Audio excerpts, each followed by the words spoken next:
Gotta do the usual. Gotta do the usual. Mic check. Good.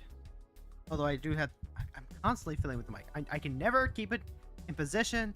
It lives on the side of my desk. It swivels out. It swivels in. Swivels out. It swivels in. It swivels out. It swivels in. Nope. Just gonna be fiddled with for all time, forever and ever. We'll never be able to reach that hero grow equivalency. All right. Looks like we're good to go. All right. Pre-game thank yous. Cameron, thank you so much for the shrimp check. I am stretching literally right now. Literally right now as we speak. Always gotta start stream with good old unshrimping. Kellen, thank you so much for dropping the lurk. Thank you. Alright, you ready? Let's do this. Hey there, heroes! My name is Hero Girl. I'm your friendly local neighborhood hero tuber, and this is the Daily Grind. This is that time of the day where we come on and we grind our dailies. Yet, we gotta kill stuff again. But before all that, did not stream yesterday because it was a BC provincial holiday, which basically means I got an extra day over the weekend to spend with my husband. It was really nice. I realized, damn, I've got some stuff that I have to take care of normally on Monday. Do I really want to like stream on top of that while my husband is right there? No. Family's important. Family's important. I love streaming. I love the friends that I make while streaming. I love hanging out with all of you. But like, you know, if it's between you and like, you know, my literal partner. I'm not saying but let's just say there's a reason like he's my partner and you aren't.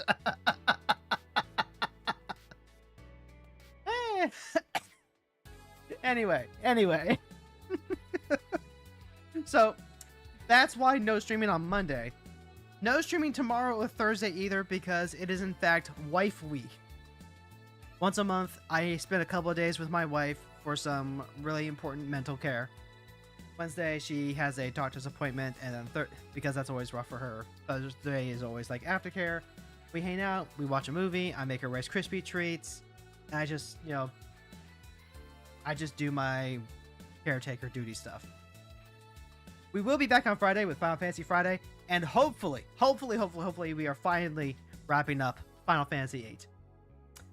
Ultimacia and Griever are going down. They are going fucking down. I swear to God. So we have more kill quests. I would roll out of it, but it's a 750, so I guess we're stuck nuking everything in it. Which means that today's going to be a pretty cool and chill day, if I do say so myself. Yeah, we gotta kill a bunch of stuff. I'm gonna kill like 10 a couple of days.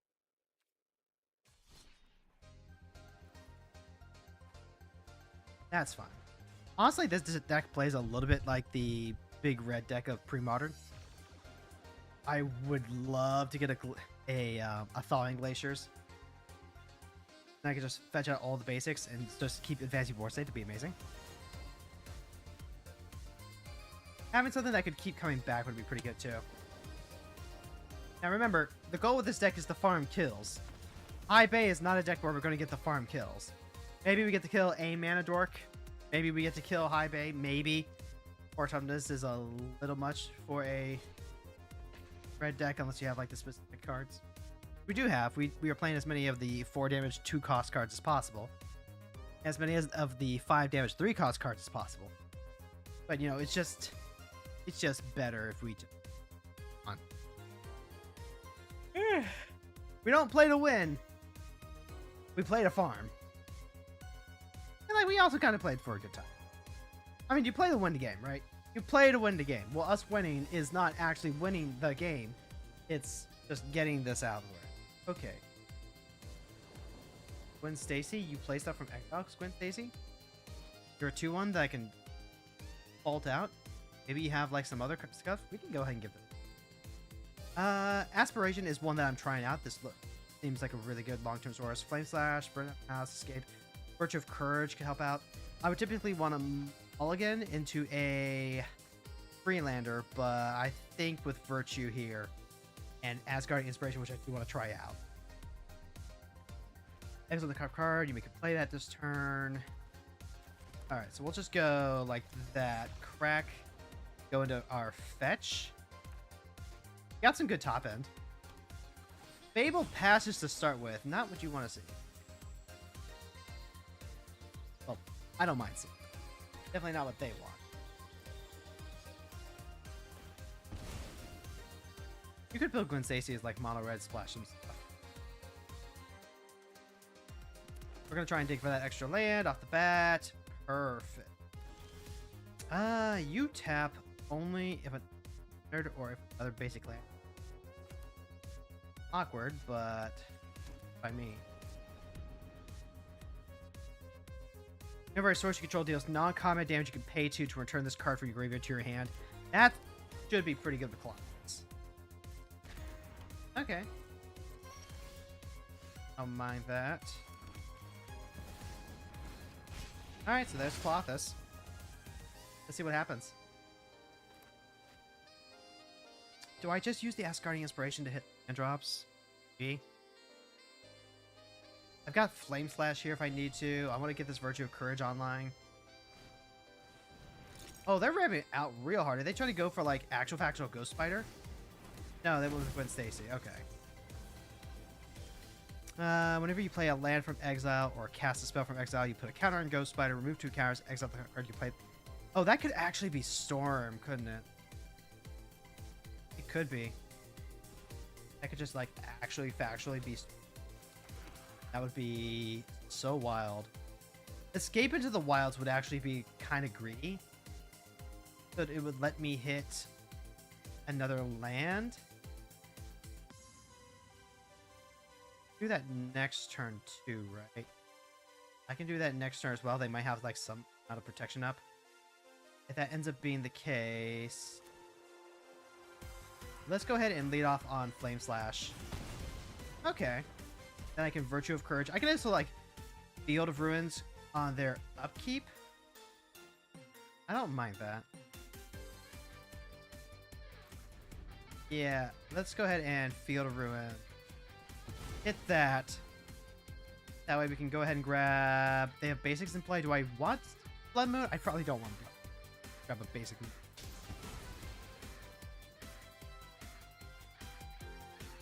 I don't know that we have to worry about any utility lands in particular. But they do have all their basics now. So, like, yeah, Blood Moon cards. 6 mana. What are they going to do for 6 mana? They could be going Storm. That could just actually be what Ghost Spider's for. Otherwise, I don't really know. Hey, Seething Sun. Okay, so it is Storm. It's just like fast mana done.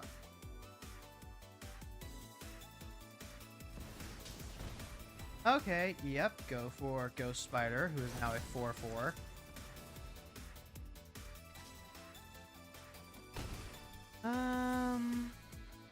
My turn. Yep, go ahead. Eat Eating Song. God. And like this does feel a little bad, but not super bad.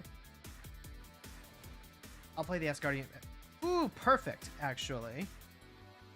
Now what that does is Volcanic Spite.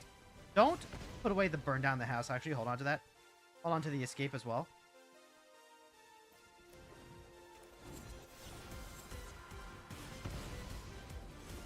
Oh, we killed her 2 times.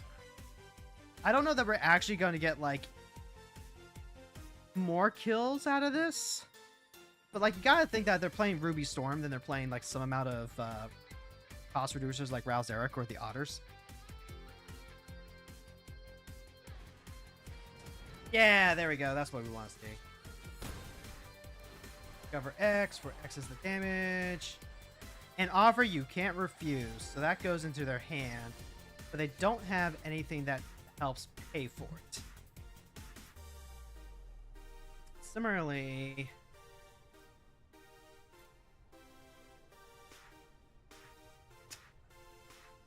It's just burn the house, yeah?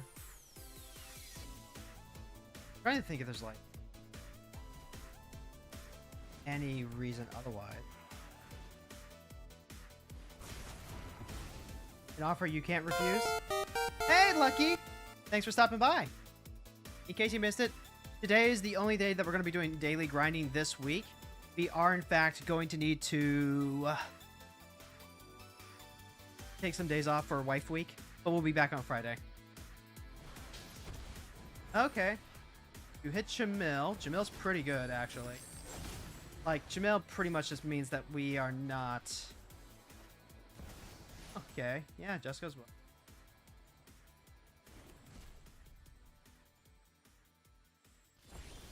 Oh, so it goes. So it goes. Probably just want to start eating. Decline the Asgardian inspiration because I'm gonna play Virtue of Courage. Like, there's Storm Deck. We might get anything else. No other streaming this week till Friday? Yeah, pretty much. No other streaming this week till Friday. It's kind of how things shook out. Because I forgot that wife week was going to be this week. Then we had the holiday stuff going on. Okay, so now they have triggers. Go conductive current into... Well, I guess. I guess we get the kills Ghost Spider again. Although, put a counter on Ghost Spider.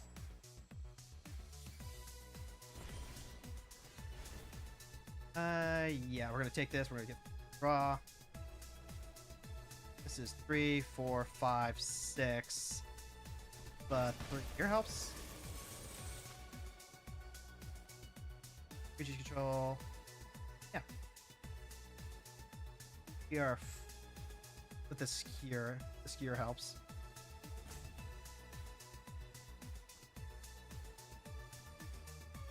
Yes.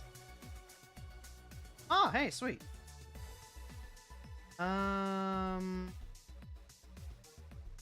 That's what? Decline getting back the restoration turn. For the turn to end, they're gonna want to make an offer I can't refuse. So then let's go.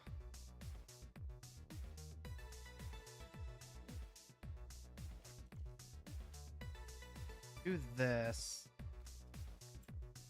They almost assuredly have to get rid of it. I'll just use, like, get 2 back, keep the card out of their hand.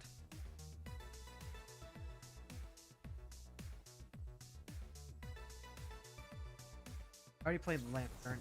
Oh, they have Dovin's Veto instead. Okay. Then I guess I'm not killing Ghost Spider this turn. Awkward.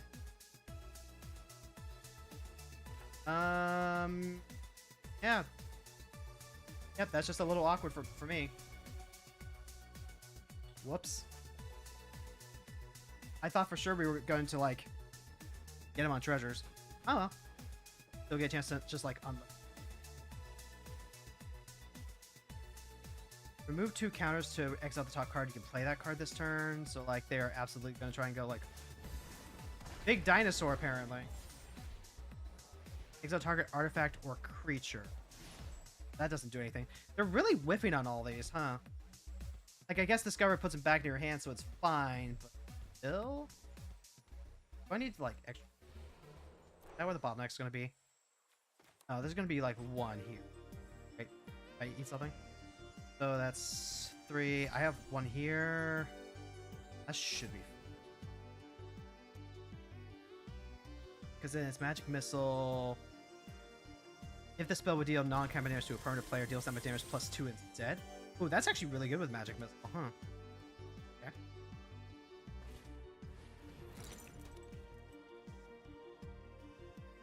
Because the way the replacement effect works, it deals that much damage plus 2. You get another artifact, that's whatever. Get to kill 2 creatures now. They can still... Oh no, they're just going to... Never mind. Alright. It all worked.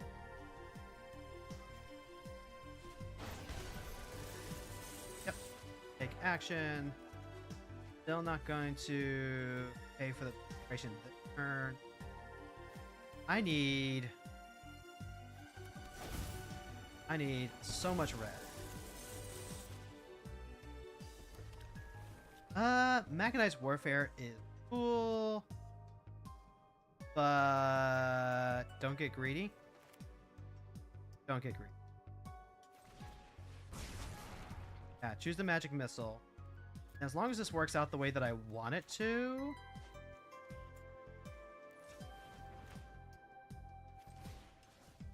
One, two, and then I don't really need to aim at their face, right? I don't think I even want to aim at their face. We'll just do this just.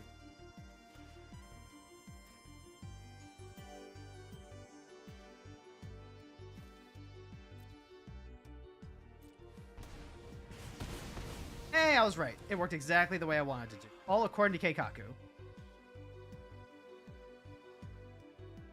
We lose the arc, but like we're just gonna get like value up.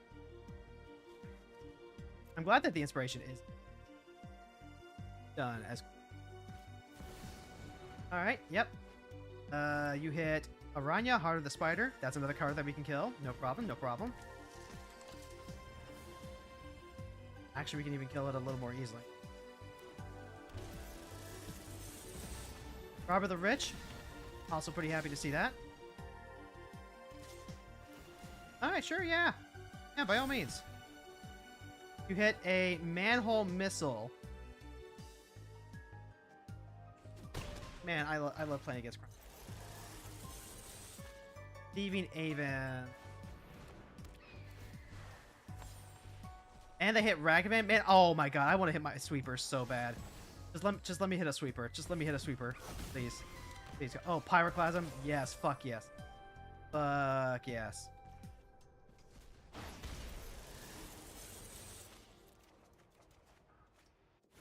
Do I need to pay 2 off the aspiration? I don't think so. Then we're gonna go... Here's Cryptic Caves. Here's Mechanized Warfare. Here is Pyroclasm. And then for extra measure, here's Warcrafting. Exile 1 card, you can play that card this turn.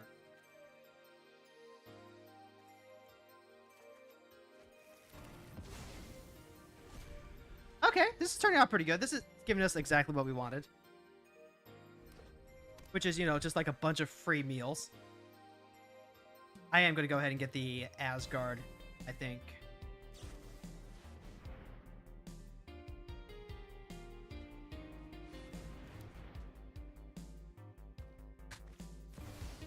Alright, yep, you got yourself a Ghost Spider. Here the Critics currently deals 4. Here the Critics currently deals 4.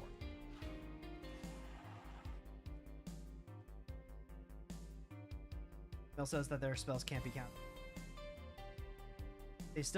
They're still holding on to an offer you can't refuse.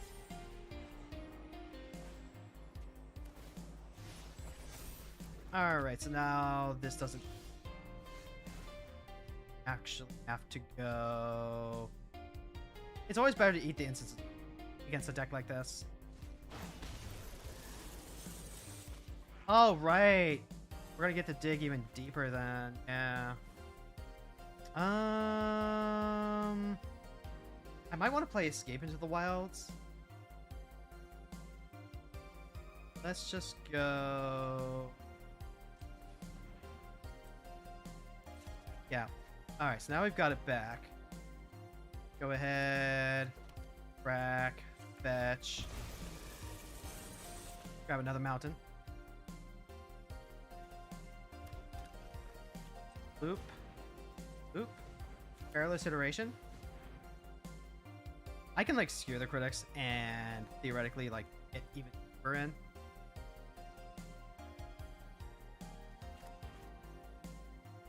Matter of whether they think that this is worth it or not. Hello! Can't be prevented this turn. 3 damage to up to 1 target creature and planeswalkers. Also, I can just go... you know what? What if we were to go ahead and go... Here's Fury, exile, not aspiration, but the escape to the wilds. That's fine. Like, this will just kill Ghost Spider, and it gets around the offer you can't refuse. It is a little awkward that Clothis is now turned on, but, you know, we can ruin the mood pretty quickly once Fury's gone.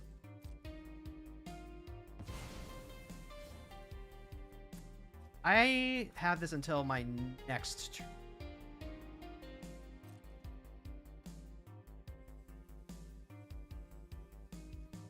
So we'll just go ahead and keep chilling. I am in no rush. Please, by all means, continue to play your commander for me. Reckless Impulse. All right, respectable. You have Eruth, Tormented Prophet. Pretty dead. Good. Okay. Also a sorcery. Okay. Good old Gwen Stacy. Yep. Definitely cheaper to play her that way and then transform on the next turn, assuming that she survives, but he's not surviving.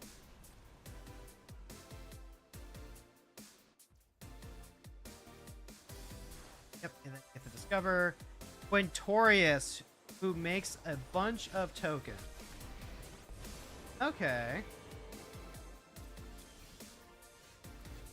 Let's pull out a... Nope, there's a Reckless Impulse.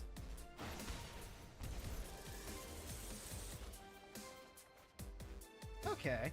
This is 3 damage to each creature. Go... 3 damage to each creature.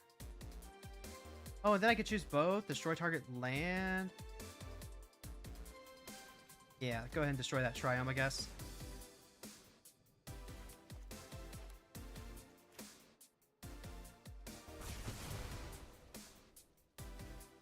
This deals damage to Planeswalker, by the way.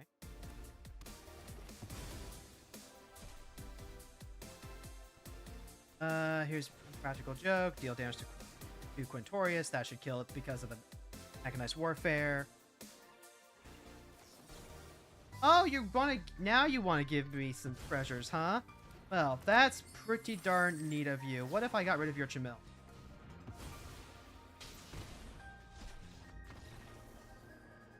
I didn't need to kill Planeswalkers, so like that still works. But I forgot it was going to kill them. I might have actually left it around if, like, you know, they gave us they kept giving us some more food. But you know what? Wasn't quite what I was expecting, but that was a good meal. Thank you for the food. It's funny them giving you treasures was their downfall. No, that really wasn't their downfall. Like, absolutely do not play a deal you can't refuse. Like, just do not play it, because it is not a good card for 101. It's a card that you play in CEDH, because it is a very, very different format.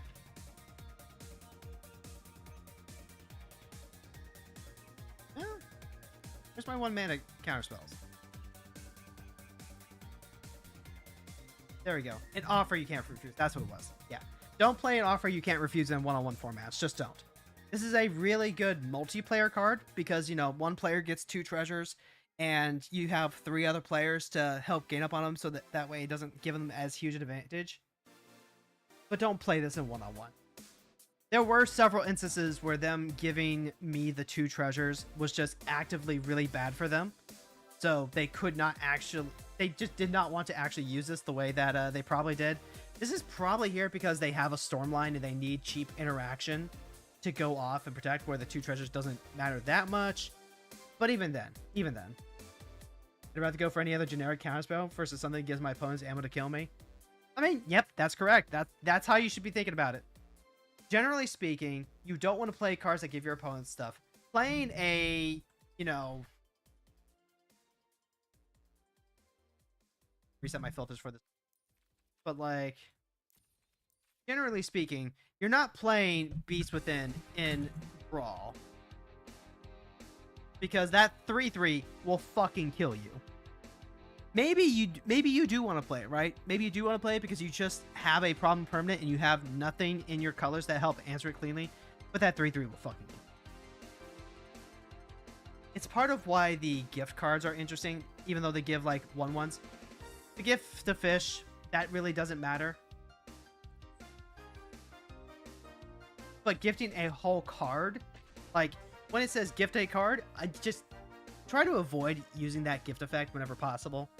Gifting a fish, that's kind of whatever, depending on like the matchup. Like you wouldn't want to give a free fish to Sephiroth, but giving him a card is even, a full card is even. Why I don't look at Pongify? Again, correct for one-on-one. Those are cards that are going to be really popular once multiplayer comes to Arena. And you will want to play them in multiplayer because 1 mana remove a creature from the board while you're still advancing your own is really powerful. It's all about the context, right?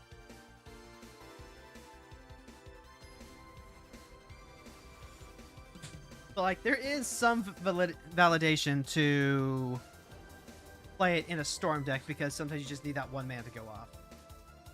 We're up against Sammy Wildcat, the Affinity deck. This is gonna vomit out a bunch of artifacts and then try and play Sammy and then vomit out more artifacts. This is not the meal we want. I think the color combination I like is Bant. Bant's a good color combination.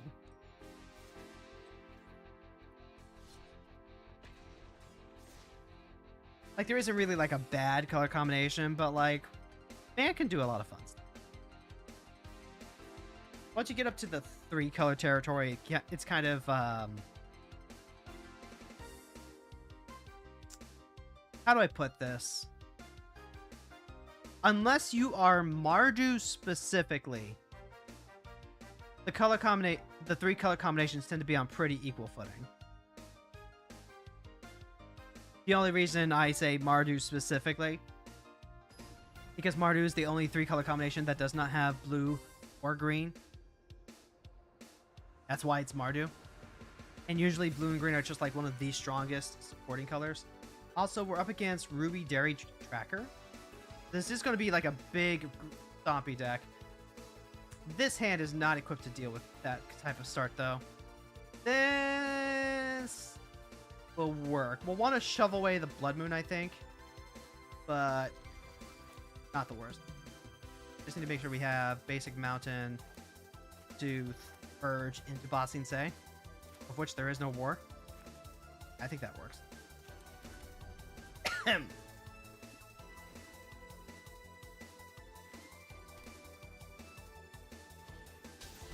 Yep, that's a Bird of Paradise. Shh. I can shove aside on my turn and then hold up the Frostbite for their turn. I think is the way to go. And we're doing this because she does get haste. So if they go into, like, you know, a phase or a step where they pass priority, I do want to be able to just, like, shoot her. Yep, there she is. She does get to tap. Right there. Now they can have something that just, like, saves her because she can tap for her own, not some, Summer Veil, but, like, you know what I mean.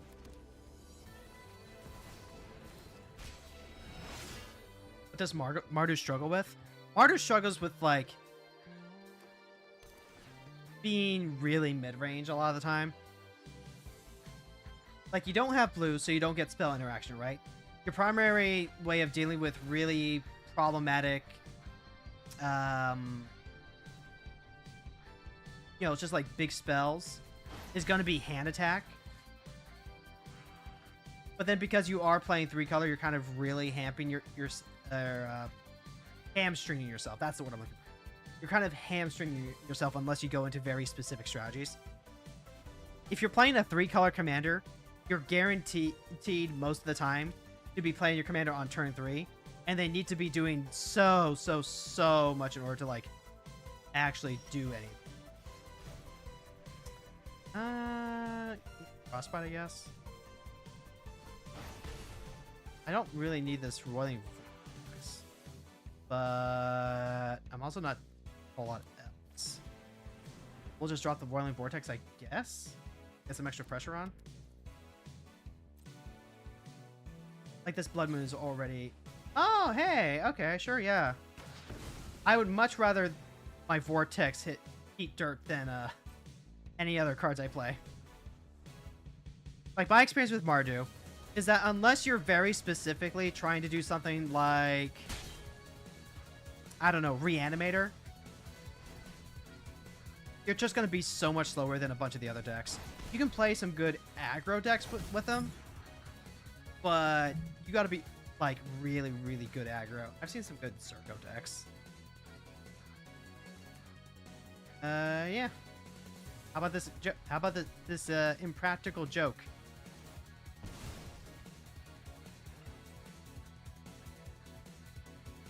I guess I could just like drop Blood Moon next, right? Like Ruby's the only green force.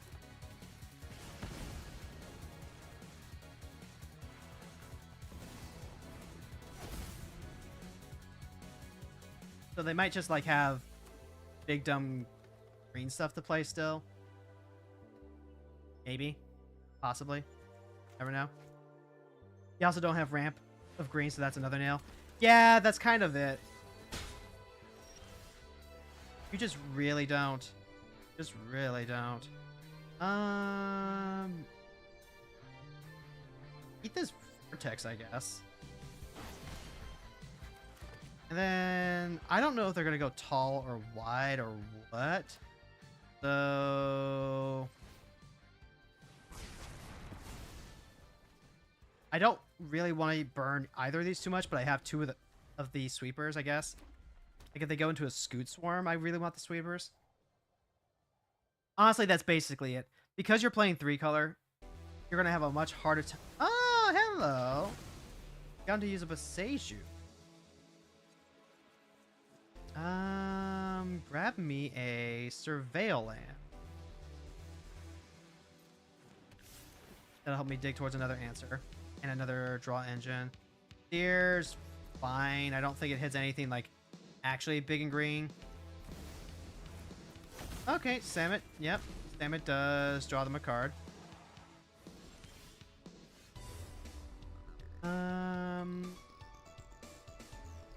Still nothing like amazing. I am going to go ahead and burn Exquisite Firecraft here, though. Because I want this as an instant in case they play Tamio's Safekeeper or something to protect their creature, so then I can just, like, do Seer in response. Oh, it's a Tali! Okay. Well, I can deal with that now. Alright, so you hit nothing off of mine. You hit Invasion of Zendikar off yours. Yeah, and Iroh's Demonstration literally does nothing for them. I mean, this does suck because I'm going to be 2 for 1 myself just to deal with the dinosaur. But hey, you know what? That kills one more thing.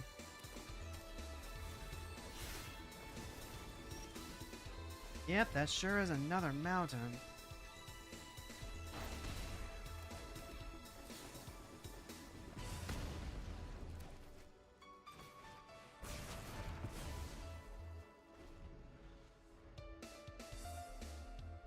They are just going to start playing big stuff that we can't actually clean up. So at that point... Oh, no, not just yet. With Bant, you have the ramp of green, the interaction of blue, and the removal of white. Yep, that's true. That's 100% correct. A 4-4? Nope, they're giving us more stuff to do. This just like Haster dot deck. Why isn't Samet the commander for this? I feel like that would just be so much better than Ruby. Unless they're specifically trying to, like, spike into something.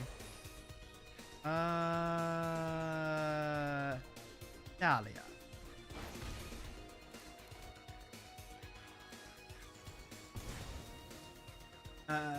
Marginal deck thinning.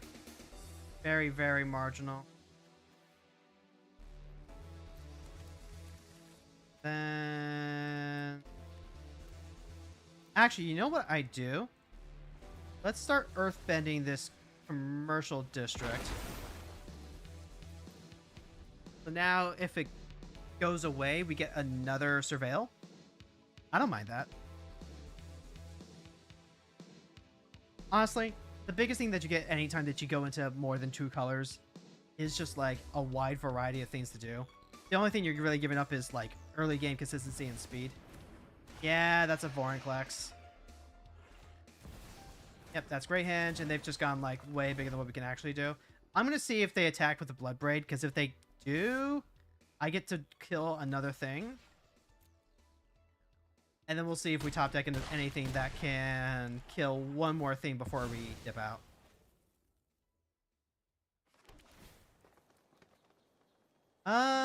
Conductive Current would not kill what we want. A Braid also does not kill what we want. So, GG. But I'm going to skip the tab on this.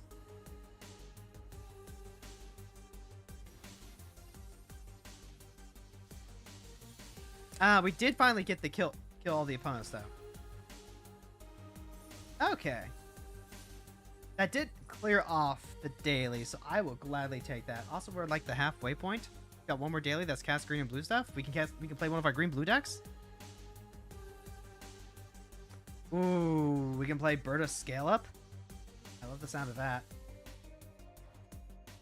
We'll go over the deck real quick. Do some things of that.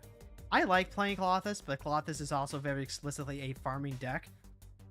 If I try to play a real game with her, I can do it. But also, like, you know, I'm just so excited to keep working on this silly little Flash deck. I have also been working on the Captain America hero deck. Just like tweaking with it a little bit, just because I want to have something that's kind of dumb and fun to play. I forgot that I want to see if I can work in more of the job select cards and then add in some of the heroes that support artifacts in particular. Because I feel like that could be a fun synergy to start going into. We can start taking out some of the heroes that are just there to like fill holes. Prime Speaker Zagana. Man, just don't see commanders like this anymore. Alright, Fresh Start, Curiosity, Growth Spiral, Planner, Genesis. No counter magic. But the Fresh Start's pretty good. Keep that. Plan on grabbing Surveil Land on the first go. Play Island on the second. Hold Blue to Delta for like a turn just to see if we get anything cool. Oh my god. You know what? Fucking do it. Fucking stifle me. Stifle me, bro. No? Okay, fantastic.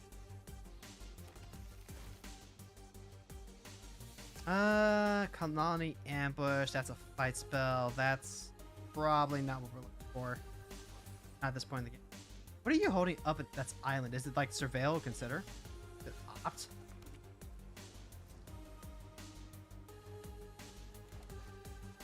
Let's see. Growth Spiral currently has... Oh, it was Brainstorm. Sure, yeah. Thinking of making a deck with Chilang? Well, first of all, do you have the goddamn lands to support it? That's the first thing you got to be thinking about. Because remember what we talked about? If you want to build a 3-color deck for Brawl, you need to make sure that you've got your fetches and shocks at a minimum. No, not the 40 lands part. Specifically, like, your ability to grab the exact colors that you need. Having a bunch of mana dorks makes that easier, but at the same time. Put that out. Then I'm gonna go ahead and crank this now, I think. Just so we can grab our breeding pool. Cautious Tidebinder, pretty cool. Here's an island. I've got a bunch of things I could do. Island with Berta open. I don't need that yet. I would ideally like to reach 6 mana before we have to rely on Berta.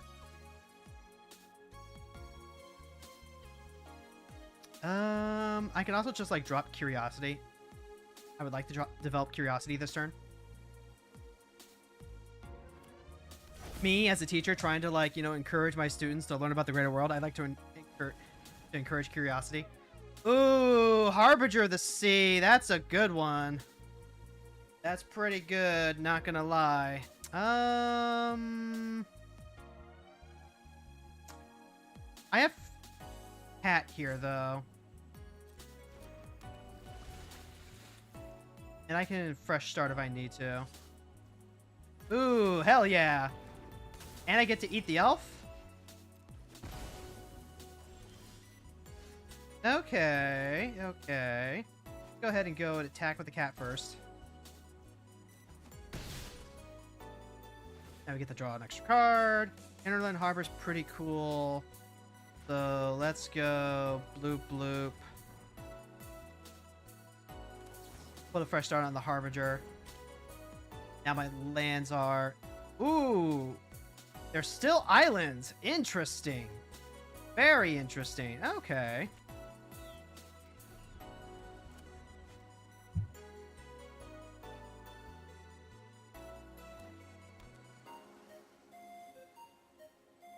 Would putting the chromatic spells like Star and Sphere work? No, it wouldn't. Because, like... Well, I shouldn't be saying no they wouldn't. Like, that's how it would work, but like... Okay. The first question is, why?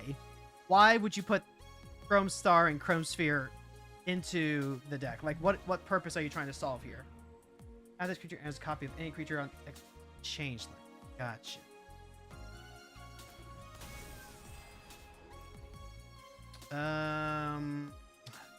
Okay.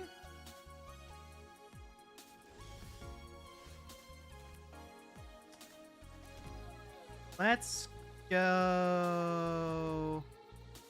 I can play Tasha's Tidebinder. Counter the triggered ability. They can use their curiosity to block. That's fine.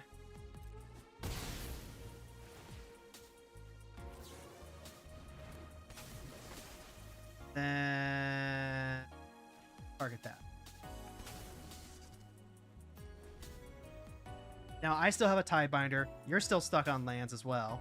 I have Malcolm coming up. I can start casting shit. Okay. Gonna answer if you would. Well, another creature with a counter on it. Draw a card. Daps. For Tio.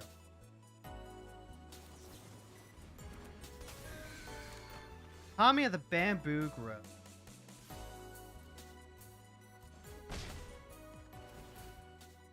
Draw a card. Flare of Denial. Discarding. Is it discard Plan or Genesis? I think it's discard Plan. Pass the turn. I can always bounce the Harbinger for like a turn. Use that to make Kami. Badger Mole Cub. I currently have 6 mana available. I don't think this is the hill we're dying on.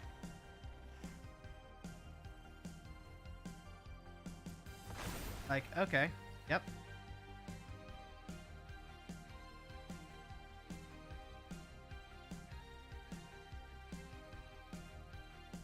I can sacrifice the Tidebinder to Flare of Denial if I need to at some point. I can also just like use the Otawara to bounce the Harbinger. That is so interesting that removing the continued effect here does not get rid of the time step. I would say if I'm missing a color, but I feel if I said that you would rebuttal with what you've been telling me about having more fetch lands and such. But they understand. But like the important thing is why, right? Like, why am I telling you about fetch lands and shocks? More importantly, you're already doing this thing where you're playing a bunch of mana doors that tap for any color. Like, that is going to be the bulk of your mana fixing, so you don't need to use those slots on artifacts that aren't going to synergize with the two. Exile X target creatures control, return those cards to the battlefield. That would get rid of Harbinger. I think I'm just good to go ahead and counter draw. No, counter turn target permanent. Turn the Harbinger.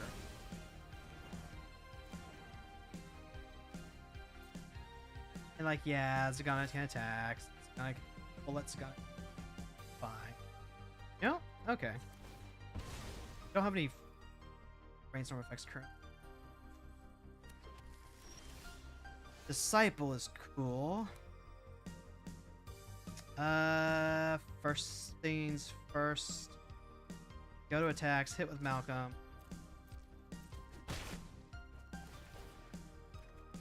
Draw. Loot. Rampant growth is a good. Do I need to get rid of the disciple? I feel like I... much as I would love to. Bloop. Bloop. Here's green. Discard that. Alright, now we're pretty insulated. They can play Zagana, they can draw a bunch of cards. I still have the Flare Denial to help out with that, though. So you know what? Let's go ahead and develop Berta. We'll just Flare Denial, get rid of that Tidebinder.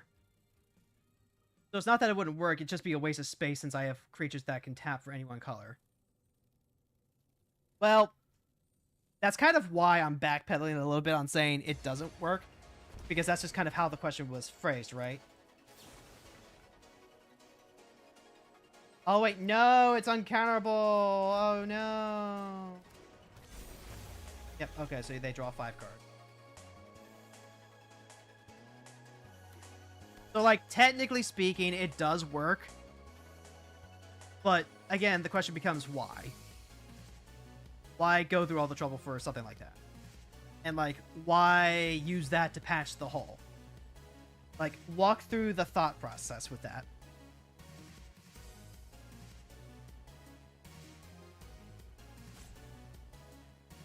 Alright, and on that note, I do need... yeah, you don't want to attack with that Badger Mole. That's not what you want to do. I do just get to start making some big stuff with Berta, too. That's pretty good. They have to discard at least 1 card. They might want to consider getting rid of that Harbinger. Ironically, bouncing the Harbinger made it better for them to cast their Zagana. They have a free hand. That's pretty good. Go to combat, attack with Malcolm. Malcolm being able to cast free spells here is going to be pretty quick. Drop the pathway. Yeah, drop the pathway. Play out. I still want Hold Flare Denial. I want this Decisive Denial. Let's go Loop. Oh, I forgot that Increment is just going to like give me a free spell. That's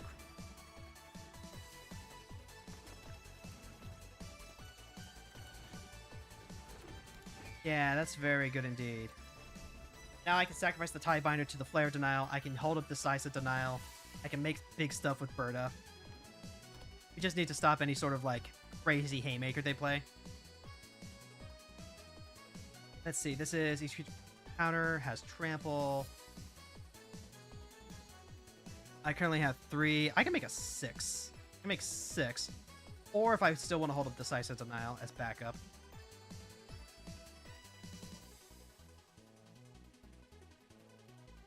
Like, it's not like a fantastic position, but we also don't know that they've actually been drawing stuff. If I can cast this, let's see, this is based on the mana we spent, so we can't actually use Malcolm to play this. That's important to know. But we can use that to grab something that Malcolm can play with. Merfolk. Hold. Okay, so they're just trying to play Merfolk. Search your library for creature cards. They currently have 4 mana that they can use. I mean... I guess I Flare of Denial that, right? I'm going to Flare Denial that, and I'm actually going to go ahead and pay the alternate cost here. But I still have other stuff I can do with my mana. And it doesn't look like they have anything to do in response. Well, I can use this Decisive Denial to get rid of the Badger Mole Cub. That is also something worth doing. You are 6 mana to adapt. You are...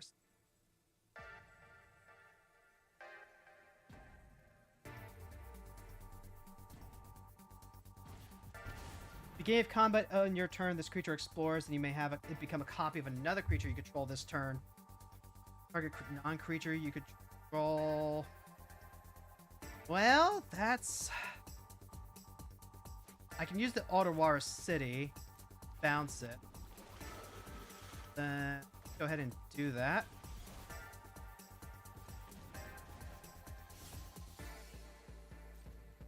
Then I will use the deluge to grab something. Yeah, we're just gonna take the 5 here. Blocks, pass. Alright, cast memory deluge. Berta gets an extra, so she can make a free 1/1 token. That is worth something. Negate. Wanshi-tan is pretty huge. Unwind, also pretty big.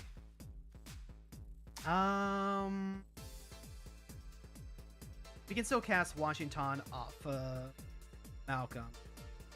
Unwind, really good. Witness protection. What am I using witness protection on? Vagana, that doesn't work.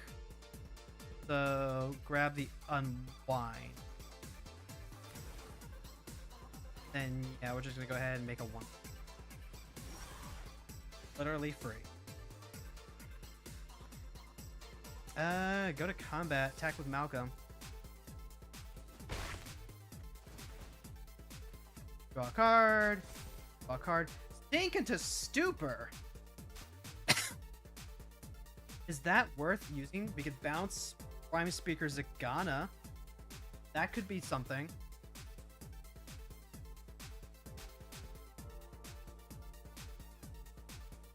No, I think I want to hold on to that. So I think I'm just casting Washington, even though it theoretically gives me value.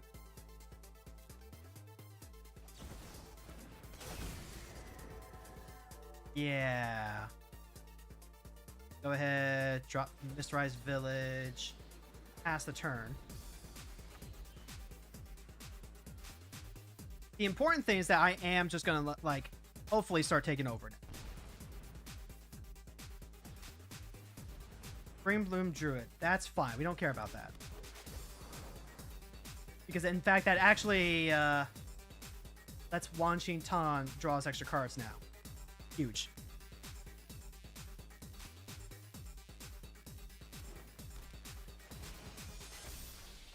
Ooh, eaten by piranhas. I love seeing that. Because that's a card that we can play. That's going to like deal with the Deep Fathom Echo for us.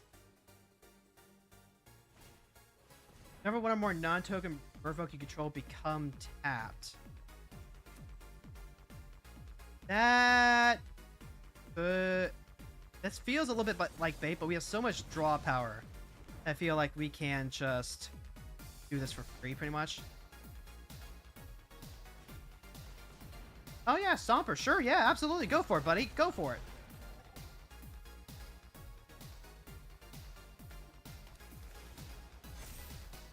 Yeah, Frilled Mystic, hell yeah. They're not gonna do anything about that. So what if I was to go 4, 5, 6, 7, 8, 9, 10? Get a fat ass 10/10? That's pretty cool. And the opponent has apparently decided that this is the point where they really can't do anything. Which, hey, you know what? If your best players are to ramp and ramp when you already have so much land in play, I would agree with that. I would agree. They might have been trying to like play around open counter magic, is my guess. But you also just like, if this is what you're trying to bait me with, that's because Washington's here, you're not really in a good spot like at all. That was good though. That was good. And just like perfect proof of concept, you know?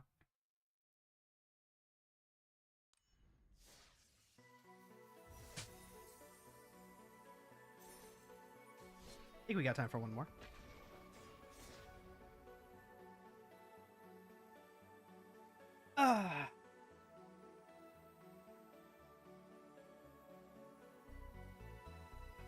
Crunchy, crunchy, crunchy. Don't forget the stretch, people. Don't forget the stretch. And as a reminder, this is the only day of the grind that we're going to be streaming this week. We won't be back until Friday because it is wife week. You know how wife week goes. We take Wednesday off. We take Thursday off. It just happened that wife week happened to be in the same week that we had a provincial holiday on Monday. So, yeah, it is what it is.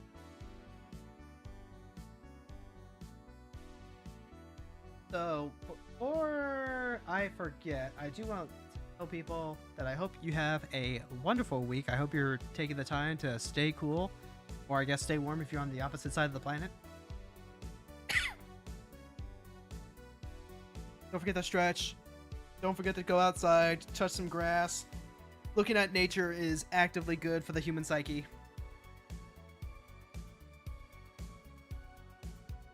Doing my best to stay cool. Good, good, good.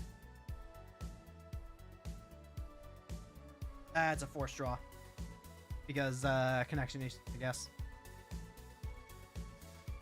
This will be the week that I finish playing Dragon Quest XI, for sure.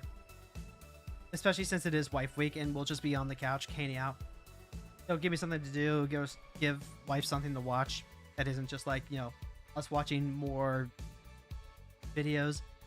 We tend to watch a lot of hobby stuff, like magic videos, model videos.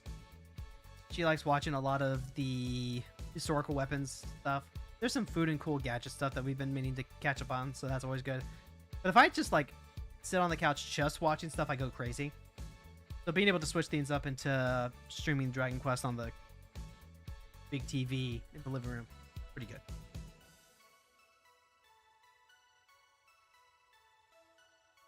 What's the most oppressive match you've ever been in Magic? That, detective, is the right question. And oh god, I think it's like an opposition deck from pre-modern.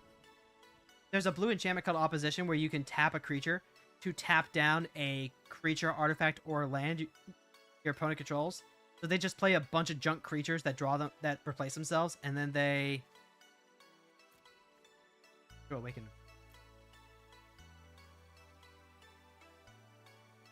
Get it.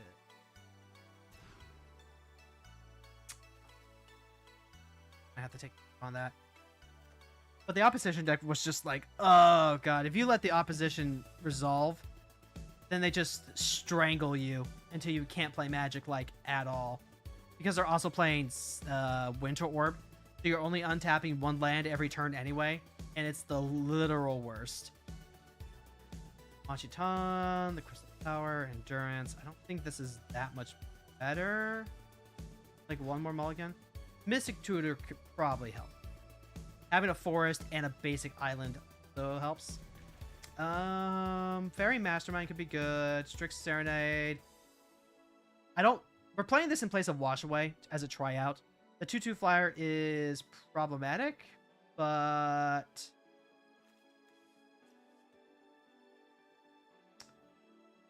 I think I like the Fairy Mastermind better. Now, with Big Red, Chandra, Awakened Inferno, this is just going to be like mono red control. It's going to be like a mono red version of what we were playing with Clothis. It's not Chandra Hope's Beacon, so I'm not thinking it's going to be a Stone Rain deck, but, you know, don't count yourself. Alright, Mystical Tutor. What are we grabbing? I would not be opposed to literally just grabbing a Rampant Growth for the sake of trying to accelerate. Questing for the Dragons is always a great option. It certainly is. It'd be great if I just like had a cure all that'd be fantastic. Force negation. Oh right, I should have put back the fucking Strict Snare because Chandra can't be countered. Right. Daze is cool. Flow State. Right, Memory Lapse will not do the job. Is it just Rampant Growth at that point then? It might just be Rampant Growth. I don't have a lot of fantastic options. Thought the star chart's alright.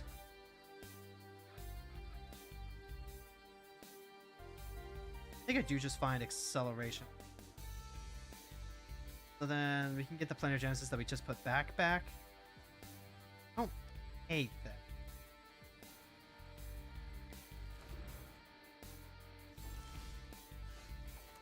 Now, because we are playing a tutor that specifies, they get to know that we grabbed a Planar Genesis.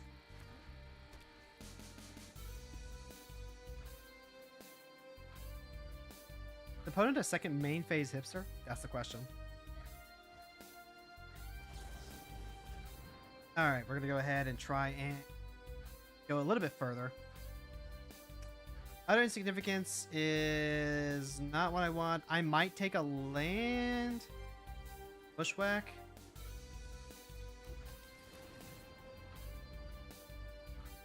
Also got Berta. Berta, unfortunately, even though it has 4 toughness, she... Let's go ahead and grab another island.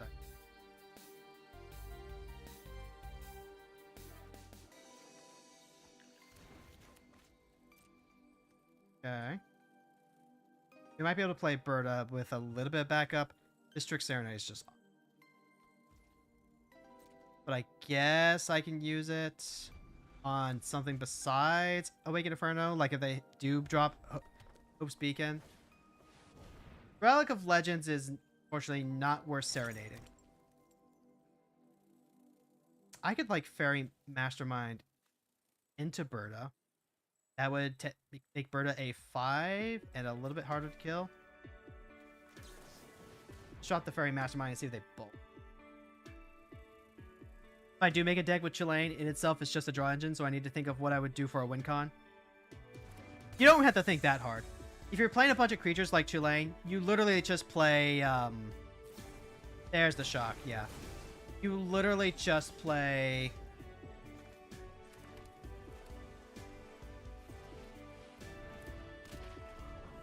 Craterhoof Behemoth, and also the white version, the one that's spirit-based. I am praying to God that I top deck into 1 more land so I can hold this Supply the Pivot. Don't lose. This is a reason to use Strict Serenade, I guess. Like, that's all you gotta do. That is all you gotta do.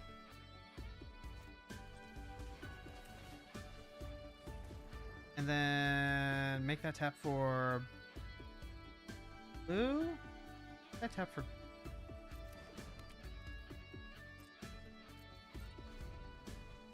Like, Chilane already goes infinite with cards like Enter the Evening. You just went that's... boom.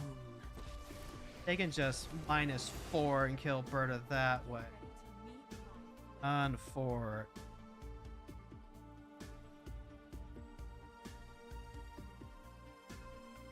Boyo, hey! Thanks for stopping by. First time in chat. 1, 2, 3, 4, 5. Would have preferred a top deck land, but what are you gonna do? Mistrise Village. First things first, see if Chandra dies here. I can counter the activated ability, right? I can do. I'll just play Berta. Pass the turn. Chandra's gonna take up. Chandra's gonna start like messing with us. It really just matters if Berta gets shot down. Oroth, God of Fury. Creature or planeswalker an opponent controls is dealt excess non-combat damage. Oroth deals that much damage. Creature or planeswalker an opponent controls is dealt excess non-combat damage. Okay. Okay, it's Bolt Trample. That's what it is. What kind of deck are you playing? Simic Control or counters? We're playing Simic Draw Go. Because don't you know, just having a bunch of mana at the end of your turn means you could just make some really big friendos. Tends to be pretty good. Tends to be pretty good. Alright, that's a lightning strike. That means they're going to have to... minus with Chandra again. Yeah, that works. That sucks. Well, I can't use Berta. I can make him replay Chandra, I guess. Right with the Torloff. Not like I can counter it. Create a token that's a copy of target creature you can. Then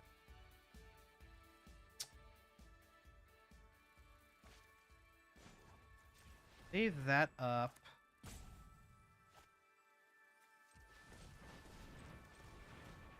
I'm leaving this open in case I draw an untapped. Return a permanent, create a token, target player draws a card. The target non-land permanent goes back to hand. For non-land permanent. Creature you control, I draw a card. Not the way that we want to be doing this for sure, but 4, 5, 6 means that they don't have as much mana for Nykthos, I guess. Insignificance is... Oh no! That's right! That's right! It's a 0/0. That doesn't work the way I thought it was going to. 4, 5, 6, 7. One more land and they can still replay Chandra, and then Chandra can even clear away the 5/5. At least you got Chandra off the board. I mean, not for long, right? Theoretically, what this is just like -1. Lose 1 fractal. Yep. Okay. So now there's Turntable Symbiosis. I could do that or play Berta. You know what? Fucking have it again. Fucking have it again. Make me regret bolting myself and losing a potential find a creature. They had to spend their entire turn casting it, though. Yeah, but they're not negative momentum for it, is what it is, right? So yeah, they're gonna go ahead. They're gonna burn 1, and then they do have another bolt. Yep. Okay. I mean, I've got this newfound adventure to play stuff out. I'm gonna be able to utter insignificance. Anything else they do? Like, right now, they haven't gotten any emblems on me is, like, the biggest thing, right? Chandra's win condition is ostensibly the fact that they just get to do that. And also, I need to grab... I'm gonna grab a Surveil land. Like, I am so soft to Blood Moon right now. But I need to dig.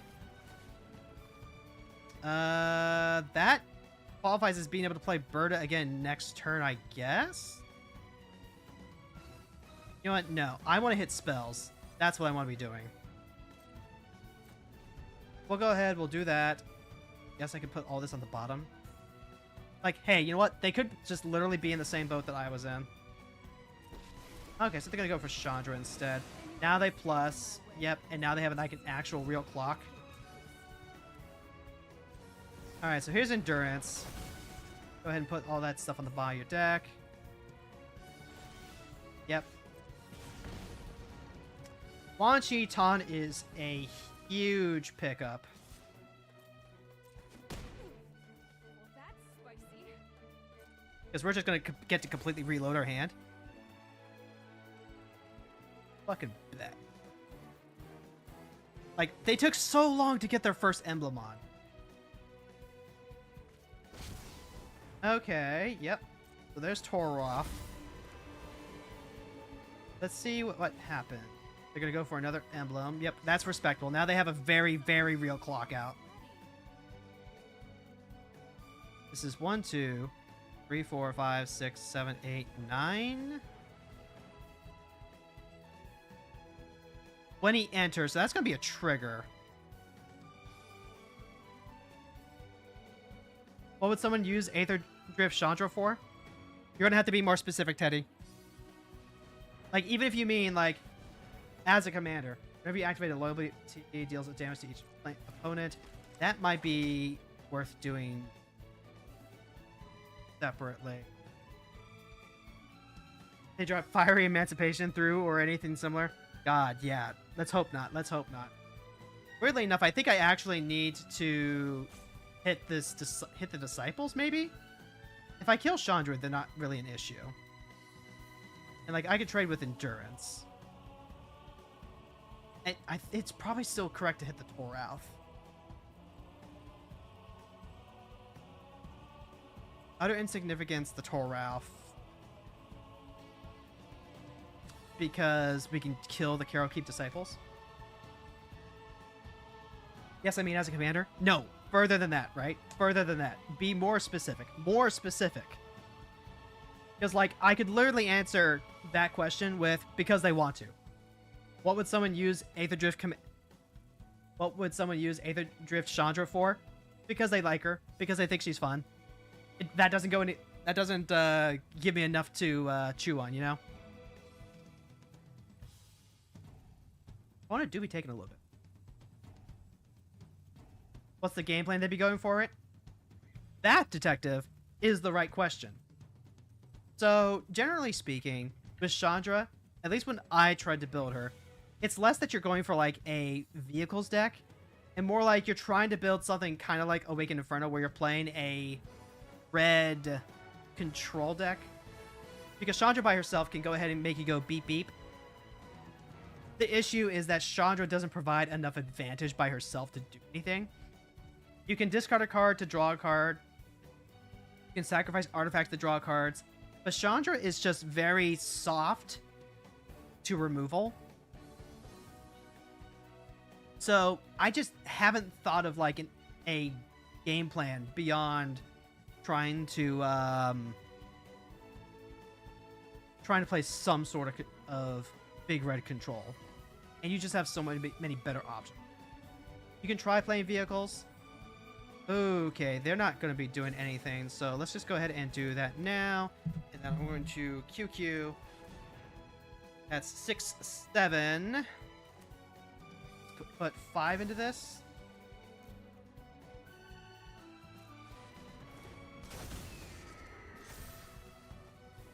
It gets me a Ponder, I guess.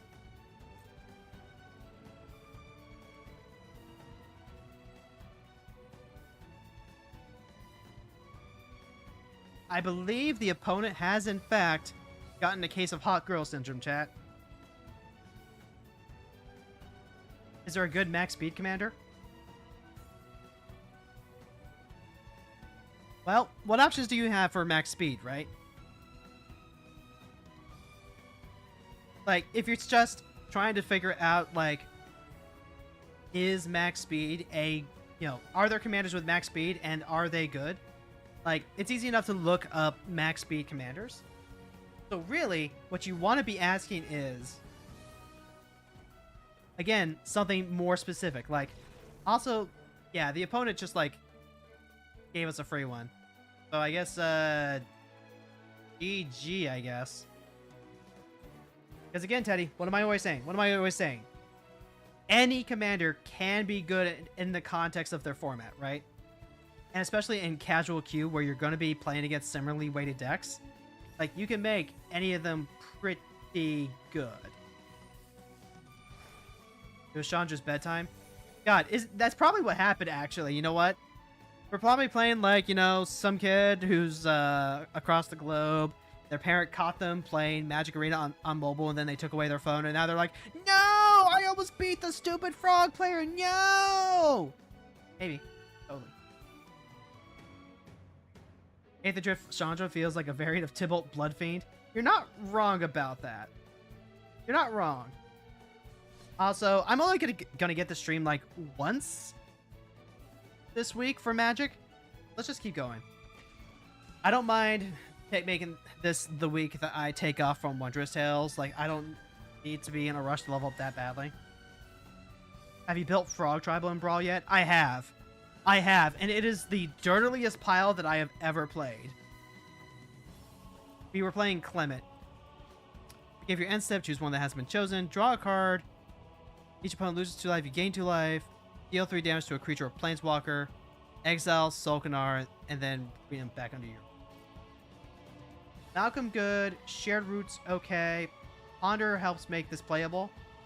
And it's pretty resilient to Thoughtseize effects. Okay. Brainstorm, Quandrix Charm, fetch land. Let's do it like this. I'll draw the extra land now. Pass the turn.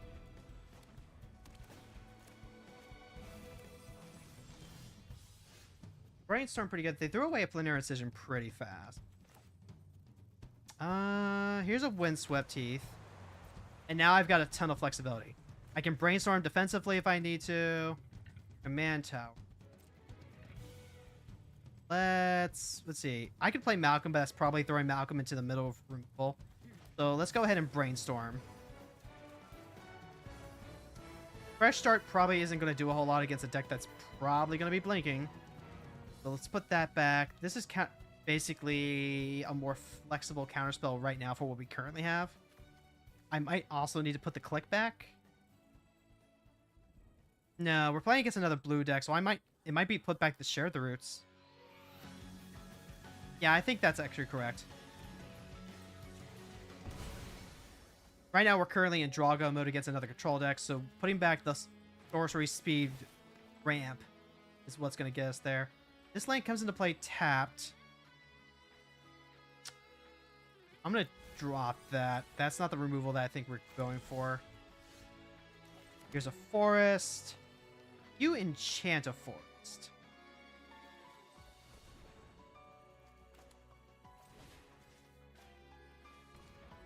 Go ahead, put the Sprawl on the hedge maze, I guess. Go ahead and name some blue. And then I'm going to put an upkeep stop. Alright, so you draw your card. I'm going to go ahead and click you. I'm going to get to take a look at their hand unless they decide to counter this. And if they counter this... Hey! That's pretty good, if I do say so myself. Okay. I don't get to take full advantage of it, unfortunately. But I will take a Share the Roots here. And then pass the turn. Heuristic Study. That is not a good card. Not a good card, like, at all. I'm going to see if I can get away with punishing them. Alright, so you get your Heuristic Study. Fantastic. Now Malcolm's going to go ahead and do his thing. And I'm just going to start playing some Drago. Memory Deluge, Quadrix Charm, Memory Lapse. I could drop the Deluge for later. This also destroys target enchantment.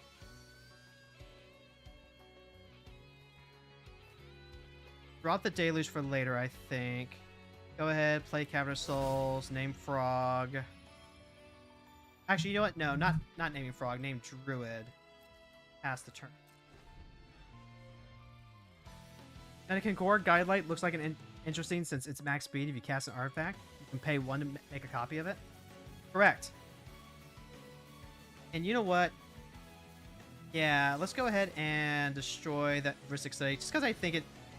Even though, like, I don't think it's going to do anything long-term. Okay. Let's go... Oh, that's like actual factual removal. Oh. Yep. Autopay. Autopay. Alright, so the opponent has just lost, like, so much tempo off that.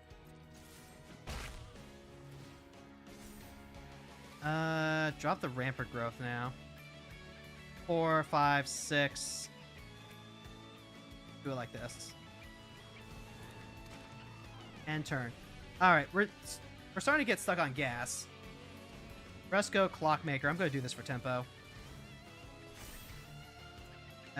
Yep, don't have anything to spend the extra mana on, but that's fine. Bird is pretty cool.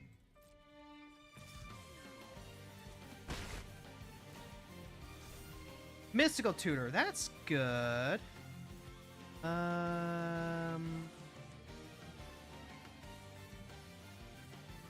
the Newfound Experience, I guess.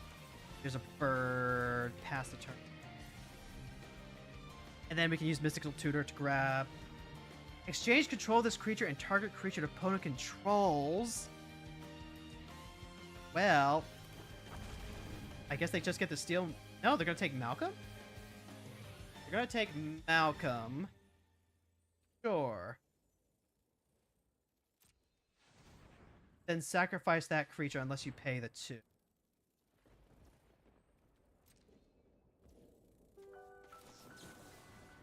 I mean, if I use this to bounce Malcolm, I can do some cool stuff, right? I can hold up Cryptic Command. I don't mind holding up Cryptic Command. Starting over. Cryptic Command is... I don't just like get Sublime Epiphany.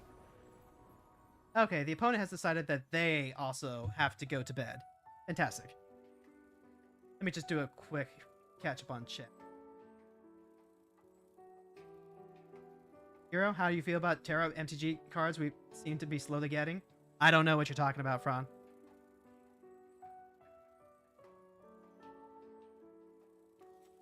Medicant being a good max speed commander is true. I like Medicant a lot. Medicant comes down on turn 2, and that's a really good time to go 1 drop into set up your max speed and to build up your max speed so that when you recast Medicant, you get to do stuff.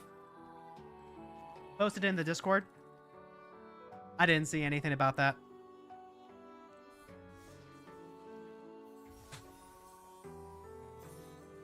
Like, if you're talking about max speed commanders, I do have Zahir right here. Companion is currently bugged in Brawl. It is currently being looked at, but companions don't show up in the companion slots. Which is unfortunate because I really like playing this deck. But basically, I love playing some of the max speed commanders because it doesn't matter if they die. As long as they resolve, max speed is introduced. And then you can just like build it back up until you're ready to replay your commander. You already have Flubs the Fool? Yeah, we already have Flubs the Fool.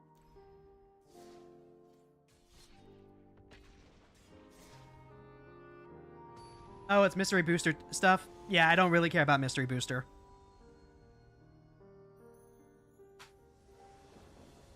Anytime I've been seeing Mystery Booster stuff spoil, I just kind of like check out. Opponent gets to go first. We're up against Alfimi the Cacophony.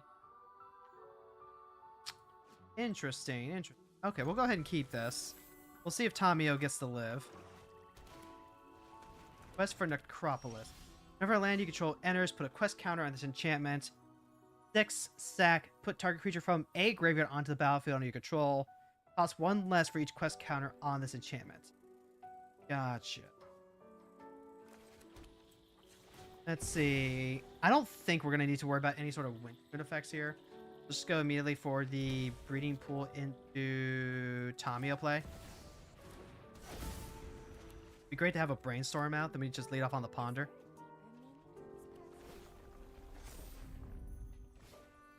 Unsurprising that Tamio goes away. That is what tends to happen to Tamio. Go ahead, crack this. We're going to go ahead and Farseek, I think. Yeah. Growth Spiral currently does not have a land to like immediately put into play. So go ahead, Hedge Maze. Another land? I will take that.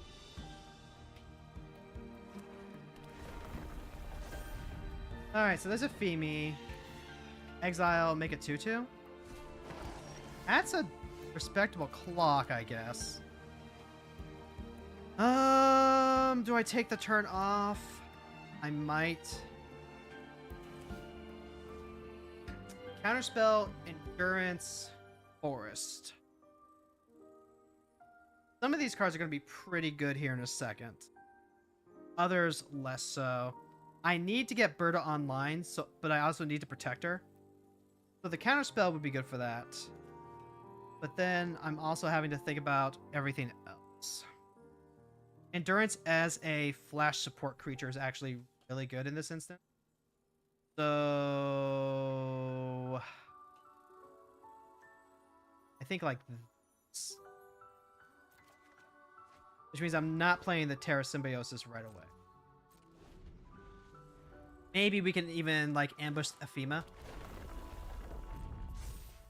This is currently 3 mana to take my Tamio. Let's go ahead and put my cards on the bottom so that way they don't get a free Tamio.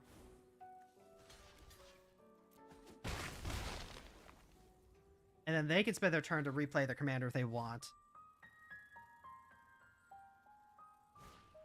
Nope, debilitating injury. Alright, so here's Forest. I can Growth Spiral into Counterspell. That's a thing that I can do. If I could just get this Terra Symbiosis online, then Berta plus anything is pretty good. I think if I take a turn off to set that up, I'm sitting pretty good.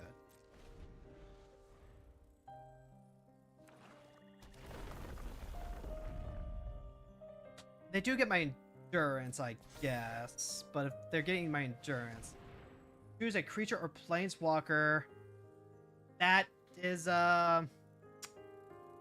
yeah, okay. They might have gotten me with that, because now they can take my hull.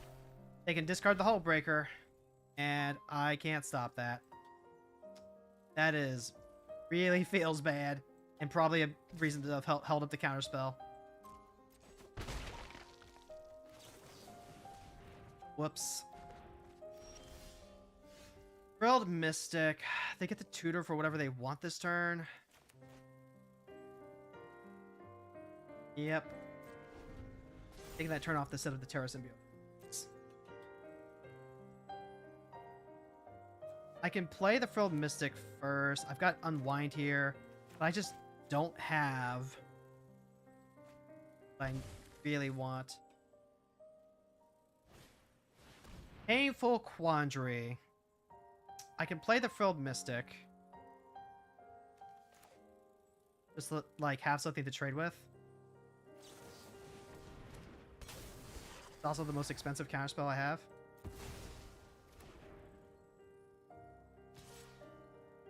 I think I take the 2 here because I can hit him back. Witness Protection does help a little bit.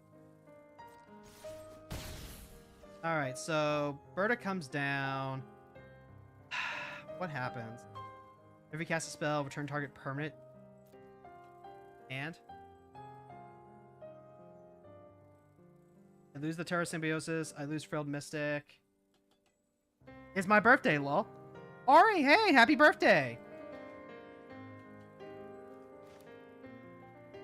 You know what? Fight it. Sure. Alright, so they get my Hullbreaker Kraken. They can bounce everything that I know and love. And actually, I'm just going to concede. That was stupid of me. That's what we call a shame scoop. Because if they have to bounce the Frilled Mystic Lizard, then I can counter something. Yeah, that just was not a good setup. I should have left the reason to leave mana open to Growth Spiral into Counterspell is if they go into like a Thoughtseize effect. But if they don't leave with that, then I'm good to go ahead and use that as an emergency response. Alright, we get another chance at it. Calyx Destiny's Hand. This is Enchantress. This is spam all the enchantments all the time forever. And also when he comes down, he can turn any of the enchantments on the board into an O-ring.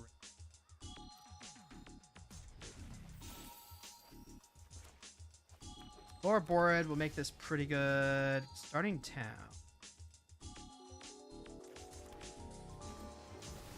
Alright, so there's Tamio. Tamio is once again going to exert her pressure. No, no! I'm late for class! They probably have like 2 mana exile Tamio. Mind Stone. Okay, we might have a chance here. I can go...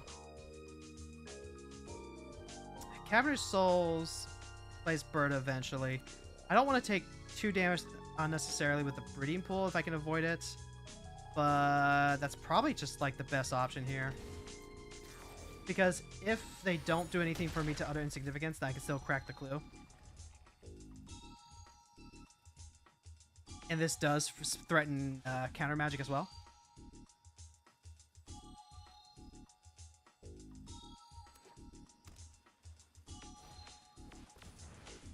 Sith's Harvest Hand is really good. Because she's just going to turn all of their enchantments into cantrips. That is what we don't want. So, hey, guess what? Alright, so before they even get to do anything else, they still get the draw and gain a life, but now... yeah, that's not going to do anything. First things first. Go ahead, attack in. Yep. Get that off. Play Forest. Play Terra Symbiosis. Now we can curve out into Ouroboread. I'm taking a turn off to develop, but it probably what helps me get through. Notably, they can just play... This is still an enchantment creature. And this is exile target creature or enchantment you don't control until target enchantment you control leaves the battlefield.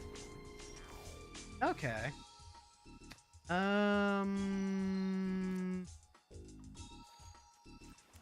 Play that with blue. I can still play the Ouroboread. I can also play Berta. Doesn't do a whole lot for me, whereas this just like draws me cards immediately. Fading Hope. Okay. And yeah, they can still use their Hunter's Talent as... Use their Utopia Sprawl, too. Oh, and they just use a regular old Banishing Light. This is return target creature to its owner's hand.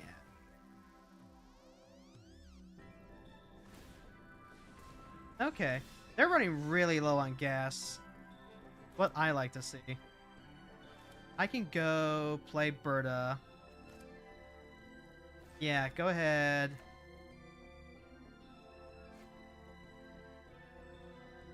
If I play Berta, I can bounce Berta.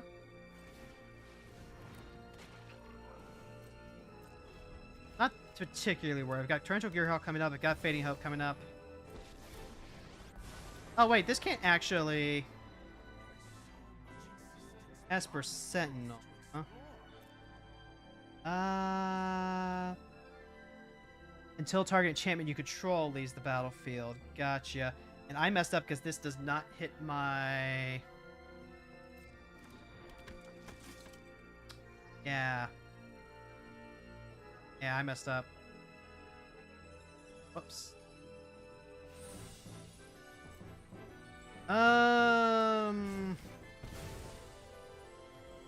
Yeah, this would have been fine if I had remembered I don't have, if I had, like, one more dual land in play, but I just do not. Whoops. Return to your place, interloper. I guess... This means that they can't just, like, do it again. Yeah, let's go ahead and try this again. Like, they need to hit exactly another Banishing Light. I could use the Fading Hope to help. Though, I also don't have, like, any fun instant to hit.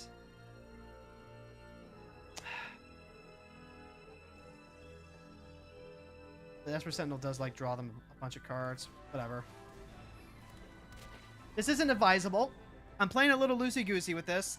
Calyx is going to get the plus and potentially draw them a new enchant. Oh, they whiffed. Okay, we might have a chance then. If we can just like start making creatures, then Berta plus Terra Symbiosis is going to be huge. Yuna! Okay, she gets back Sithis with a finality counter. That's certainly Sithis. You are a big pain in the behind. I can do more or less everything at speed.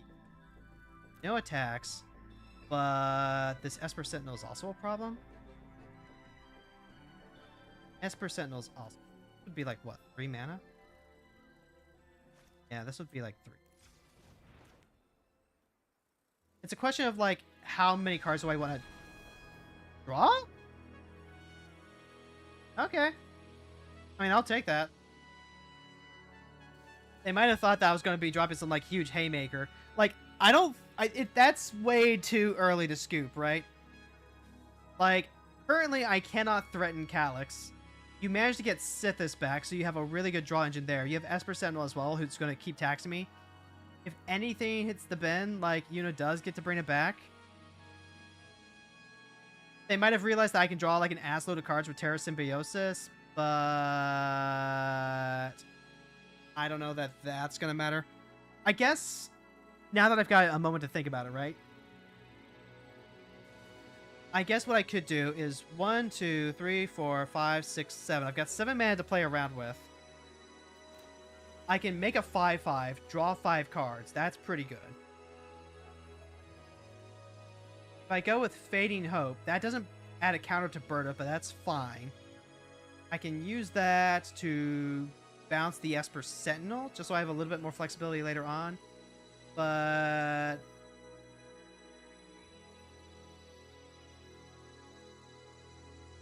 I guess I just hold on to the Fading Hope in case they try and, like, exit. I don't know. That's still pretty early to wrap it up. Like, we do just start drawing a bunch of cards, but they have an engine too. And if they can just, like, turn the corner on that, then they establish themselves as being able to keep up, and that's really good for them.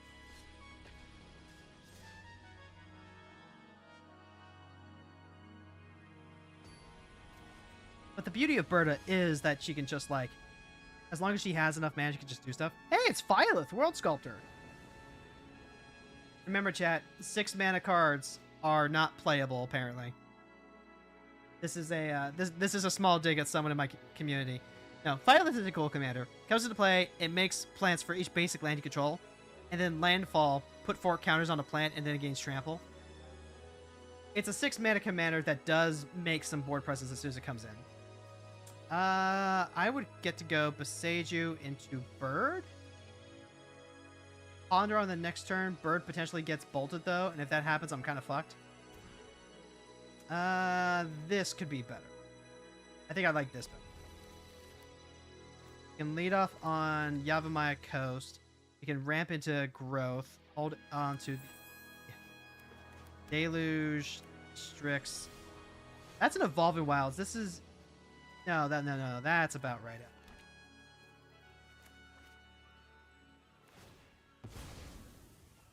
Because a deck like this is going to want to play, like, as many fetch lands as possible, even, like, some of the suboptimal ones.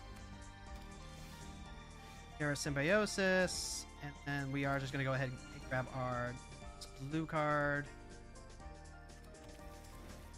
And then they're going to get to cast their counterspell. Because really what we're trying to do is we're trying to hold on to these for the Haymaker type cards. I am not at a point yet where I can go Berta into Terra Symbiosis, so I'm not going to worry about that. Roiling Regrowth. Do I care about that as much as I care about other stuff? I think I do. I think I go ahead and I convert this. Because they gave up their whole turn to do that. I still have Consult the Star Charts if I need to hit another card. And then this gets turned into a 2/2. That's going to help buy us a couple of turns. Opponent has decided that they do not want to play Magic. They have a 2/2, right? Like, this is actually a real clock on us. If we can't get anything going, then... Yeah, that is absolutely way too soon to concede.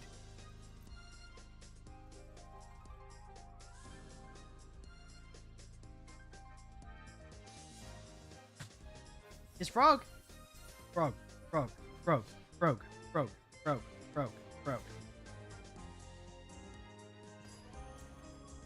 Now, granted, if they have, like, nothing but lands in their hand, and that was literally that last spell, I guess I could see that. Oh, this is going to be a pain in the butt.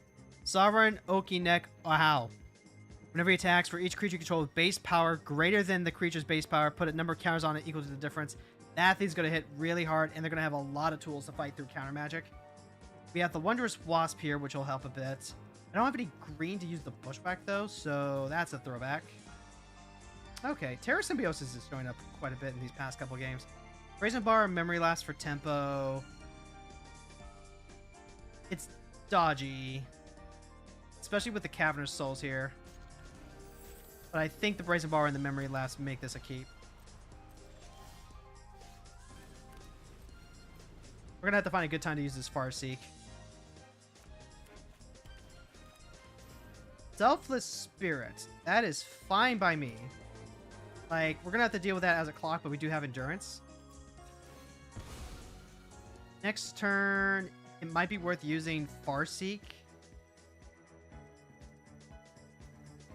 Because they can't play Sovereign. Utter Insignificance is a really good pickup here. I don't want to use the battle, but I might need to for the sake of being able to have something besides Caversols, but this also just makes it easier to fight and kill stuff. This is a 3-4. This is a 3-4. Brutric Battle makes that, like, actually work. Okay, so let's resign ourselves to playing Colorless Land today. I can Newfound Adventure, and then I get to start double spelling afterwards. I think that's worth it. Then, yeah, we're just going to go ahead and grab our other one. You get a turn with shields down. That's fine.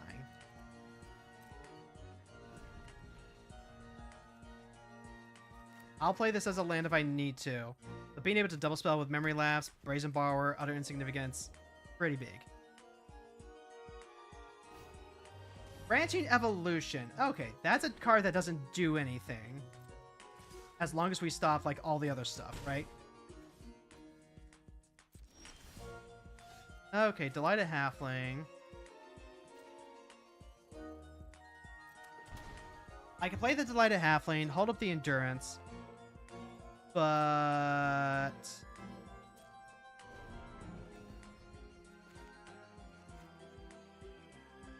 we're just looking to turn the corner on this. Boromir to stop free spells. I can Memory Lapse that.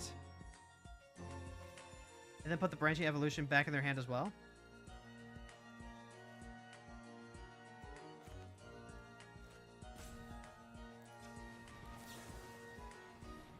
Because if I can Utter Insignificance Sovereign, that just... oh wait, Sovereign has Ward 2! That's important for me to know. I might even just, like, put the Selfless Spirit back in their hands so they just don't have pressure. I kind of like that.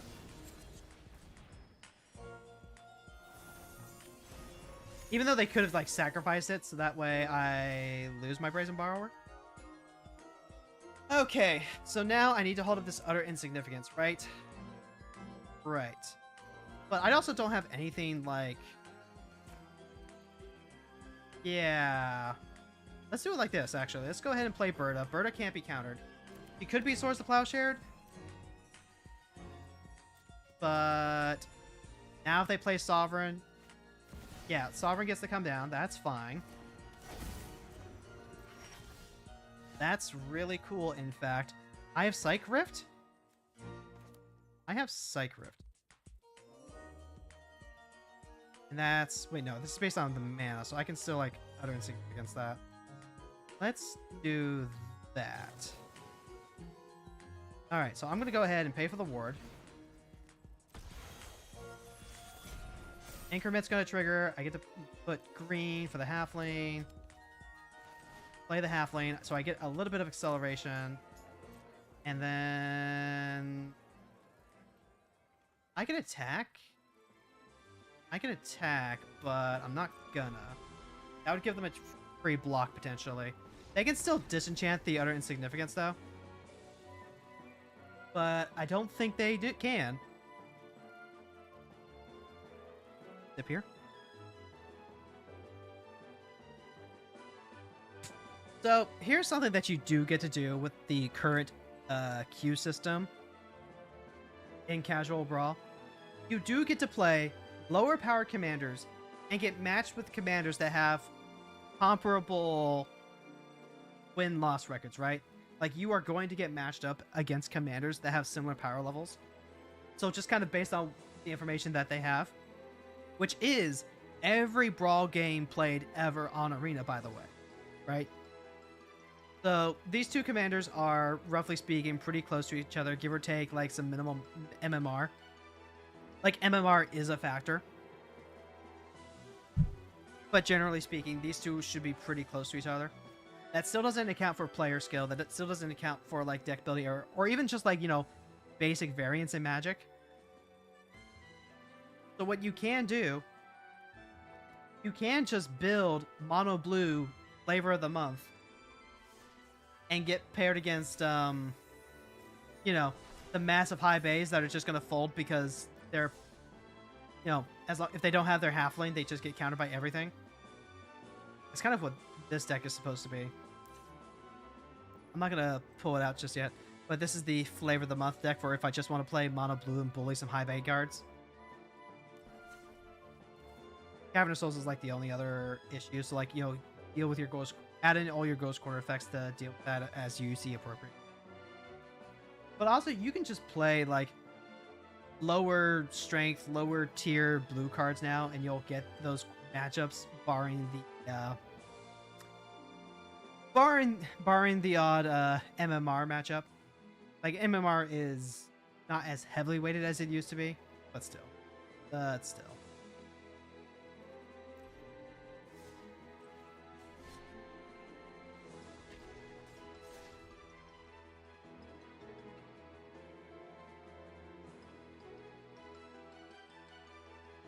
Ah.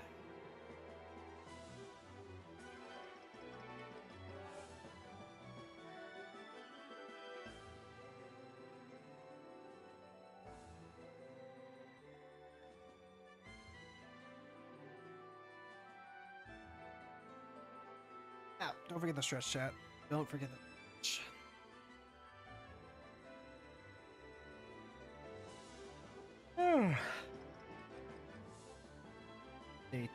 The 5 mana might be enough time to start Parasymbiosis to try and start. Kinda depends. Dammy Wildcat Captain, is this the Affinity deck again? This is the Affinity version, okay. Fresh start, Mana Lake. Delighted Halfling. That's... Mistwright Village comes into play tapped. You know what? I'll keep this because I can Mistrise for a Ponder to help offset this.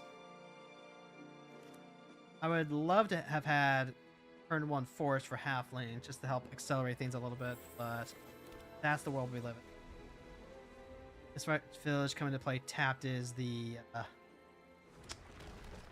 biggest hurdle right now. Let's see. Is it Ponder or is it... It might actually be Brainstorm because a fetch can clear.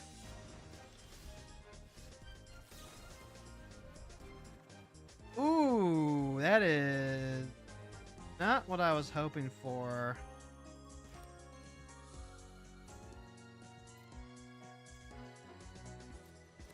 But I will take the opportunity to develop a halfling out. That means 3 mana. Can't cast the Sphere of Imposters, but I do get Mana Leak and Fresh Start now.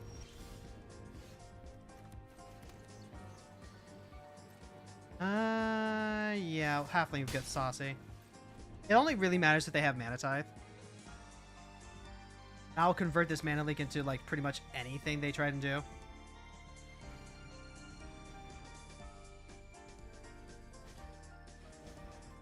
Yep. And we're just doing that for tempo. Frilled Mystic Lizard. Yep, go ahead. Cast our Berta. Pass the turn. We don't have the 3rd blue that we need for Cryptic Command. We don't have the 2nd green we need for Frilled Mystic. Yeah, we do. Then now we just get to chill out and pass turn. Like, I still even get a mana for, like, Delighted Halfling. Berta's gonna trigger off any of these.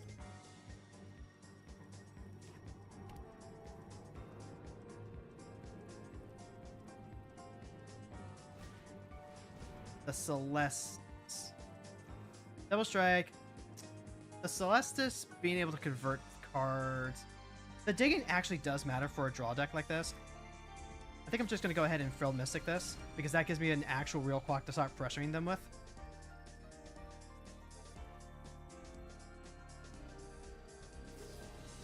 Reprieve. Interesting. Okay. Okay. Go ahead, give me the blue. Dustless comes into play. Go ahead, we'll make our 2-2. Hey, how about that? Bonk. They get to start, like, looting through with Celestis, which is, I guess, a little awkward, but I'm just gonna let it go. They can sculpt. I can't afford to be fighting over this Celestis. They get rid of their big score. They can try and use silence too, right? They can try and use silence so that way I can't actually, like, counter Sammy. That's just exactly the thing they want to be doing. No, I have Frilled Mystic, so they're going to have to bait it out.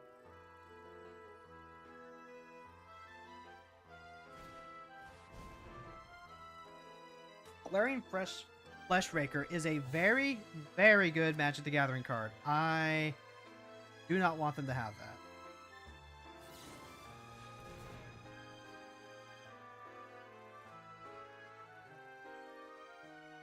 I could technically use Tasha's Tiebinder first, and that would go into a Fear of Imposters.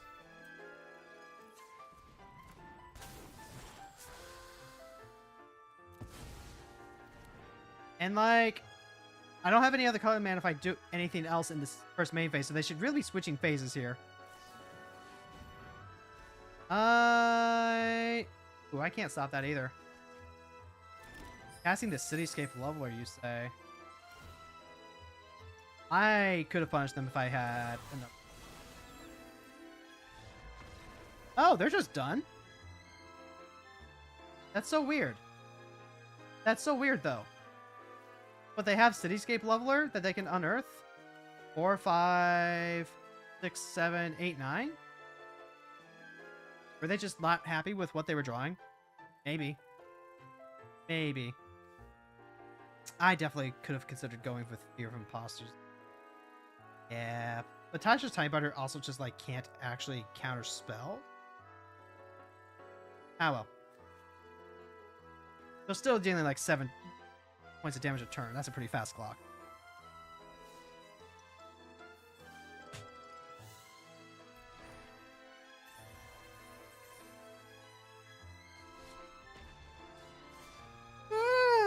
So sleepy. Get all my magic out for the week out of the way today if I can. Then it's Wednesday, Thursday, Friday. Guys, we have Hobbit coming out next Tuesday.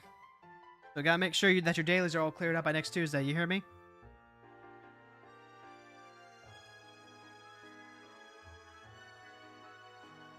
Don't want to lose out on any of that tasty, tasty gold. Gotta hoard your treasures like Smog.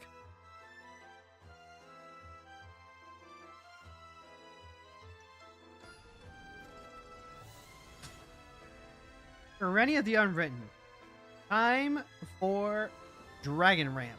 Ramp, all the way until you can just, like, vomit out dragons. So, Negate should be good. Force Negation good. Delight Halfling and Sprawl are pretty helpful here. We'll use this Negate and this Force Negation pretty aggressively, I think. Lead off on this. Go ahead and make that tap for, I think, blue.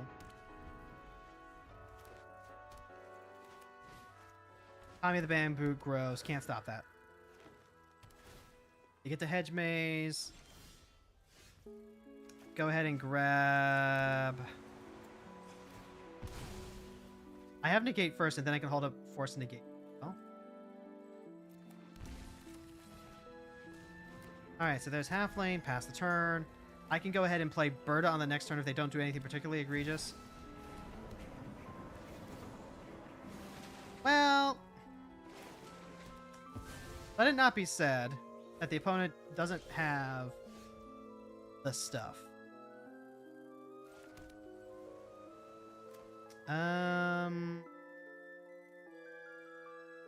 Yeah, I think this. I probably should be Memory Delusion, though.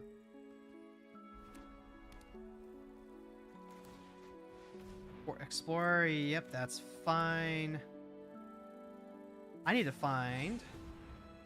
Ooh, I think that's a especially when I can convert it to get rid of a dragon. Remember, Birder only triggers on the mana spent. Not the actual mana value of the card. Cronus. I can't do anything about that. So 1, 2, 3, 4, 5, 6. I can Washitan 4.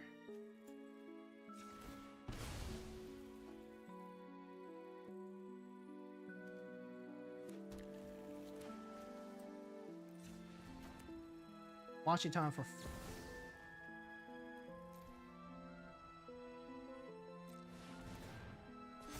And then I will just, like, get to make a fun little 1/1 token, I guess.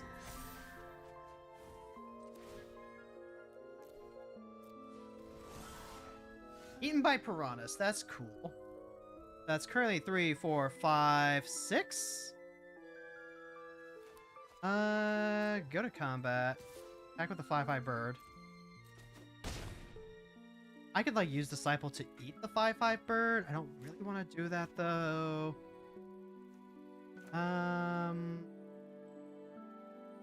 Let's go ahead and Eaten by Piranhas this Fanatic Aronis. And then that gives me 1, 2, 3, 4. Yeah, I'll go ahead and pay 3, end the turn there. So I'll go Memory Deluge and into Growth Spiral, I think. Alright. Well. We are winning. But I don't know that people have come out to play the long game that we're presenting. They must have had like a handful of bricks, I think, right? Because if they're doing this on their main phase, as opposed to like our turn, they're probably using it to find like one more land drop. So counting that ended up being pretty big if that's the case. I'll take that all day, every day. This deck is doing exactly what we want it to do, and it's handling its tier pretty handily, I would say.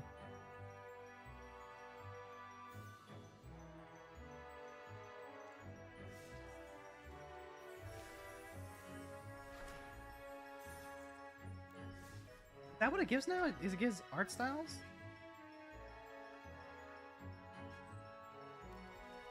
Alright, let's go ahead and start wrapping things up. We'll go ahead and start getting ready for the raid.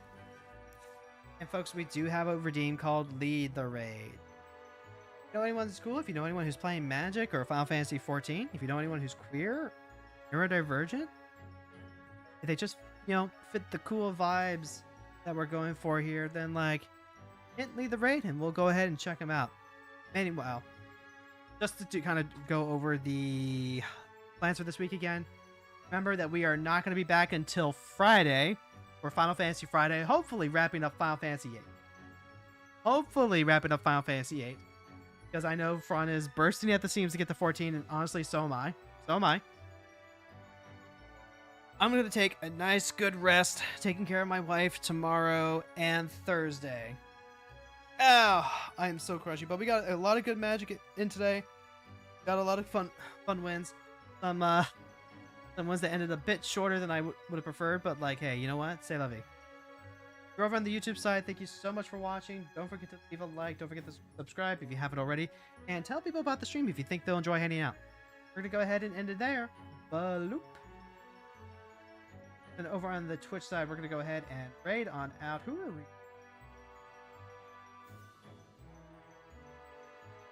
Just double check Twitch.